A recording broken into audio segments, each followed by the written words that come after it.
Bench पर आकर बैठ गया। चाहत उसके बगल में आकर बैठी और बोली, तुम ठीक हो?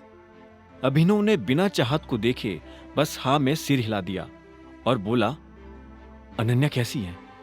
डॉक्टर कह रहे थे कि हम उसे आज शाम को घर ले जा सकते हैं। मुझे नहीं लगता कि वो शाम तक रुकने वाली है। वो अभी के अभी घर जाना चाहती है। अभिनव ने फिर से हाँ में सिर हिला दिया। उसे इस चीज में भी कोई दिक्कत नहीं थी। दोनों कुछ पल के लिए चुप रहे। आखिर में चाहत ने गहरी सांस ली और बोली, तुमने अनन्या को इस बारे में कुछ बताया क्यों नहीं? यह सुनते ही अभिनव को झटका लगा। उसने चाहत को देखा और बोला, किस बारे में? यही कि तुम उसकी जान बचाने के लिए इतने सारे गुंडों से एक साथ लड़ गए। यह सुनते अभिनव की सांस एक पल के लिए मानो अटक गई। भले ही अनन्या अभिनव को लड़ते हुए नहीं देख पाई थी, लेकिन चाहत ने तो उसके एक एक वार को देखा था। अभिनव की हैरानी को शांत करने के लिए चाहत मुस्कुराई और बोली, तुम तो बड़े खतरनाक लड़ते हो यार।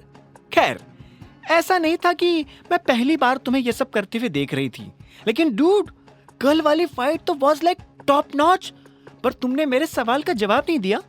तुमने अनन्या को यह सब बताया क्यों नहीं? उससे क्या फर्क पड़ जाएगा?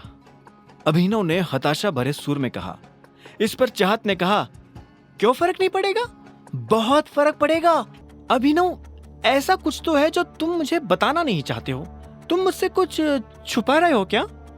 अभिनव ने यह सुनते ही अपना गला साफ किया और बोला, अगर तुम्हें यह डाउट हो रहा है कि मैंने फाइट करना कहाँ सीखा, तो मैं बता देता हूं। मैं सड़कों पर, गलियों में, गंदे स्कूल्स में, मैदानों में और यहां तक कि कॉलेज में भी बहुत लड़ा हूं। मैं अनाथ हूं, इसलिए मुझे अपनी जगह बनाने के लिए लड़ना पड़ता था। लड़ना मेरा शौक नहीं, मजबूरी है। और सच बताओ तो मुझे लड़ने के अलावा और कुछ आता भी नहीं। मुझे जिंदा रहने के लिए लड़ना पड़ता है। इतना कहते ही अभिनव ने अपना चेहरा नीचे झुका लिया। अगर इस वक्त चाहत उसकी आंखों में देखती तो वो समझ जाती कि अभिनव झूठ बोल रहा है। चाहत ने उसकी बात सुनकर एक गहरी सांस ली और बोली, ठीक है, टाइम टू गो।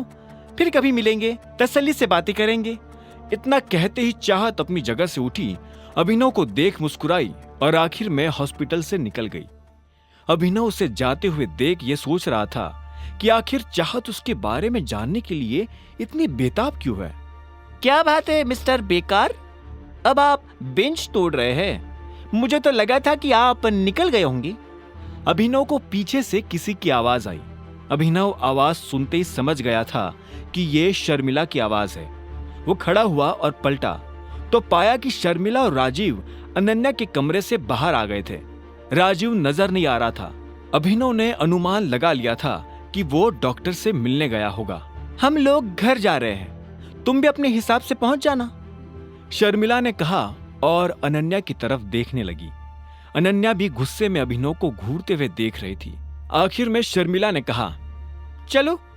अभिनव अब उन्हें बाहर जाते हुए देख रहा था। उनके लिफ्ट में घुसते ही अभिनव ने गहरी सांस ली। वो इतना तो समझ गया था कि इन जैसे लोगों की नजर में आने के लिए उसे अपने खून की आखिरी बूंद भी खर्च करनी पड़ सकती है। तभी राजीव उसके पास आया और बोला, तुम यहां क्यों खड़े हो? और शर्मिला और अनन्या कहाँ है? वो दोनों निकल गए हैं। राजीव ने इसके आगे कुछ नहीं पूछा।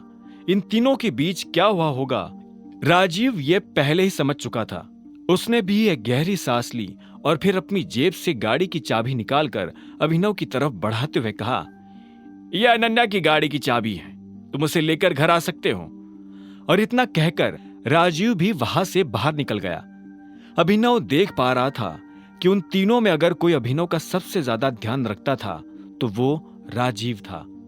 अभिनव नीचे आया और अनन्या की गाड़ी में बैठ गया।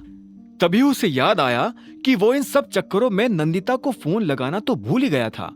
एक बार घर जाने के बाद शायद वो नंदिता को फोन नहीं लगा सकता था, इसलिए उसने अपनी जेब से कार्ड निकाला और नंदिता को फोन मिला दिया। पहली घंटी बजते ही नंदिता ने फोन उठा लिया और बोली, अगर तुमने फोन करने में 1 मिनट की भी देरी कर दी होती ना तो मैं तुम्हें जान से मार देती।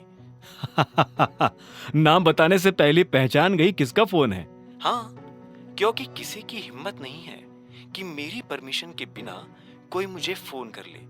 ये काम सिर्फ एक ही आदमी कर सकता है, टाइगर। सही बात है, वैसे कल मैं तुम्हें कहना भूल गया, तुम तो काफी बड़ी हो गई हो नंदिता। अभिनव प्लीज मुझे नंदिता मत बुलाओ, उधर से अलायना ने कहा। अभिनव उसके मुंह से यह सुनकर एक सेकंड के लिए शांत हो गया। फिर उसने पूछा, क्यों, तुम्हारा नाम नंदिता ही तो है। नहीं, अब नहीं है। जब से तुम गए थे तब से मेरी भी दुनिया बदल गई थी। अब दुनिया की नजर में मैं नंदिता नहीं, अलायना हूं। जैसे तुम अभिनव नहीं, टाइगर हो। वैसे तुम अभी क्या कर रहे हो? अगर फ्री हो तो मेरे घर आ जाओ, अलायना ने कहा। यह सुनते ही अभिनव के होश उड़ गए। आगे की कहानी जानने के लिए देखें अगला एपिसोड सिर्फ पॉकेट एफएम के यूट्यूब चैनल पर, और द रिटर्न ऑफ टाइगर के सारे एपिसोड्स को सुनने के लिए डिस्क्रिप्शन में दी लिंक से डाउनलोड करें पॉकेट एफएम ऐप।